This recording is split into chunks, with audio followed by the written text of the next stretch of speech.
Bonsoir, chers leaders, bonsoir, chers TBCiens. Bonsoir, vous qui suivez ces broadcasts, ces diffusions. Je vous dis fidèlement bonsoir. Je vous dis fidèlement bonsoir. Bienvenue. Bienvenue, bienvenue. Et ce soir, votre frère, c'est Ignace Quadio, depuis la Côte d'Ivoire, précisément dans l'eau, Sandra est résident à Vavois. J'ai commencé déjà à développer un thème, ça fait déjà la 4e partie. Nous avons déjà fait trois parties. Et le thème même, c'est définir et comprendre le comportement. Nous sommes en communication et il faut comprendre, il faut définir et comprendre le comportement. Donc, de façon générale, dans la première partie, nous avons parlé de la psychologie. Dans la deuxième partie, nous avons parlé du comportement. Dans la troisième partie, nous avons parlé des composantes du comportement. Et dans la quatrième partie, qui est là, nous allons parler maintenant de la prédominance des composantes. La prédominance des comportements. La prédominance des composantes. La prédominance, ça veut dire quoi? À quel moment on peut dire qu'on est dans quel niveau? Si on est dans la composante cognitive, ou bien on est dans la composante affective, ou bien on est dans la composante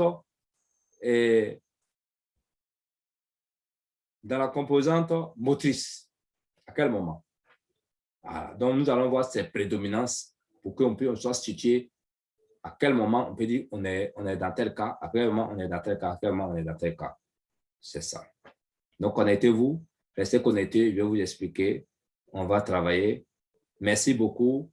Merci beaucoup, aux frères et sœurs qui nous ont formés en tant que TBCiens.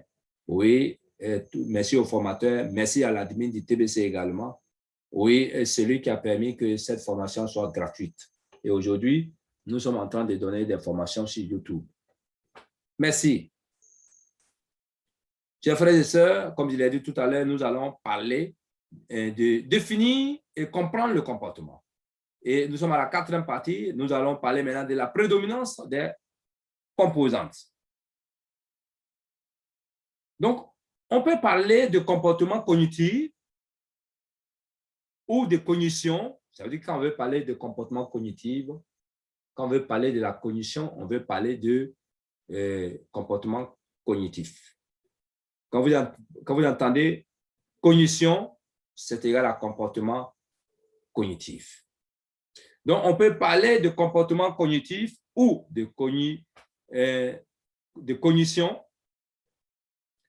quand la première composante s'avère prédominante.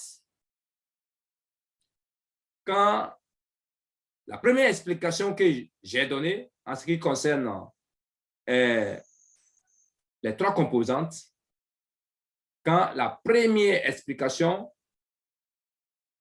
concernant la cognition est prédominante. Par exemple, en parlant de la perception, du souvenir, de la réflexion, quand la perception ou le souvenir ou la réflexion est dominante, là, on parle de on parle, oui, de cognition, du comportement cognition ou de cognition. Ou autrement dit, en donnant des exemples, par exemple, quand on lit, ça fait appel à la réflexion. Ça fait appel également au souvenir. Il faut se souvenir de certaines connaissances pour pouvoir les mettre ensemble pour appliquer et lire. Ça fait appel aussi à la réflexion. Voilà. Donc ici, c'est la réflexion et le souvenir. Oui, c'est la réflexion et le souvenir qui sont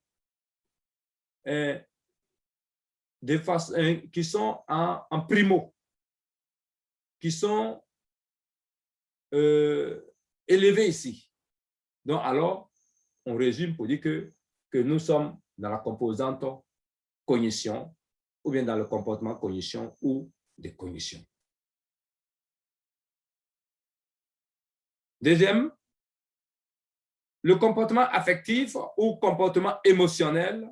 Ouais, on peut parler de comportement affectif, ou bien le comportement émotionnel, ou bien la composante affective ou la composante émotionnelle, ou même d'émotion. Ça y va, où tu te places. D'émotion émotionnelle, affective. Si la dimension est la plus frappante, si ici, c'est la dimension affective qui est la plus frappante, qui est la plus élevée. C'est-à-dire, lorsque le plaisir est élevé, lorsque la souffrance est élevée, lorsque l'indifférence est élevée, est qualifiée ici, c'est ça qui domine. Donc, on parle ici de la prédominance affective ou émotionnelle ou d'émotion. Et nous sommes dans la composante affective. Ou simplement, par exemple, lorsqu'on éprouve une forte frayeur, ça fait partie de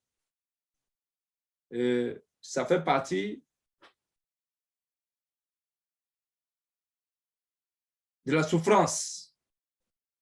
La frayeur fait partie de la souffrance. Voilà. Souffre parce qu'on a eu peur. Voilà.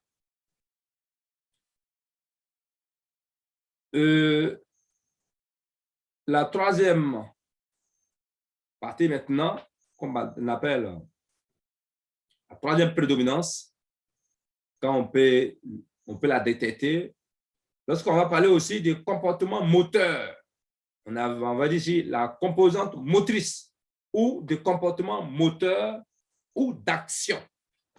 D'action. Ici, c'est l'action qui est posée. Oui, de façon moteur, comme le moteur d'une voiture qui roule, on voit que ça est en action. C'est l'action ici qui est qualifiée. Et ça, on avait dit déjà de façon antérieure, on avait parlé d'action, on avait parlé d'expression corporelle. Et ici, il s'agit réellement de la prédominance à comportement moteur ou d'action si c'est la troisième prédominance et qui passe, ou bien qui passe en premier lieu, ou bien qui domine. Qui domine. Et c'est ce qu'il a dit déjà. Ici, c'est l'action, l'expression corporelle. Par exemple, quand on fait de la gymnastique, quand on joue au ballon, quand on fait de la gymnastique, voilà. Quand on fait de la gymnastique, comme vous voyez déjà, c'est l'action. Et c'est ça, c'est l'action qu'on appelle le comportement moteur, ou bien la composante motrice. C'est comme si, j'ai dit tout à l'heure, c'est comme si on te voit en train de faire les actions, tu es en action, tu es en mouvement, voilà, le moteur est en marche, tu es en train de travailler. Et c'est ça qu'on appelle la composante motrice ou le comportement moteur. C'est ça qui est développé ici. Et comme il a dit, on peut parler de la gymnastique comme le ballon, le football. Quand on regarde le football, on voit déjà que c'est l'action qui est là. Oui, donc on va parler ici du comportement moteur ou de la composante motrice. OK. Merci, chers leaders, si vous avez bien compris ces passages, ces 4 parties. Bonne nuit à vous. Et mon numéro WhatsApp, c'est le 225 plus 225 07 59 88 02 80. C'est votre leader Ignace Quadio depuis la Côte d'Ivoire. Bonne nuit, que Dieu nous garde, qui nous sanctifie, qui nous fortifie. Amen, amen, amen.